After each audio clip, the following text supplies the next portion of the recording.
ஜீ தமிழில் ஒளிபரப்பாகும் திருமாங்கல்யம் சீரியலில் இன்றைக்கி என்ன நடந்துச்சு அப்படின்றத ஷார்ட்டாக பார்த்துருவோமா. மகா தனியாக நடந்து சென்று கொண்டிருக்கும் போது முகமூடி அணிந்தபடி கௌதம் அவரது வழியை மறிக்கிறாரு. இதனால் சந்தேகம் அடையும் மகா, ஏரியில் என்னை மூழ்கடித்து கொல்ல முயன்றது நீதானே அப்படின்ற மாதிரி நேரடியாகவே கேள்வி கேட்குறாங்க.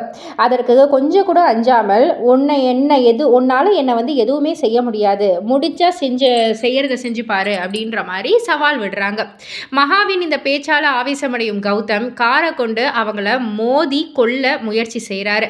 ஆனால் அந்த முக்கியமான நேரத்தில் அங்கு வந்த திருவும் திவ்யாவும் இணைந்து மகாவை காப்பாற்றுறாங்க.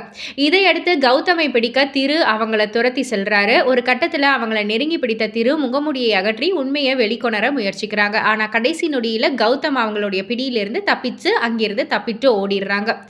அதுக்கப்புறம் திரு, மகா மற்றும் திவ்யா மூவரும் சென்னை திரும்புகிறாங்க. வீட்டிற்கு வந்ததும் பாட்டி திரு மற்றும் மகாவுக்கு திருஷ்டி எடுக்க சொல்லி வீட்டுக்குள்ளே அழைத்துட்டு போகிறாங்க.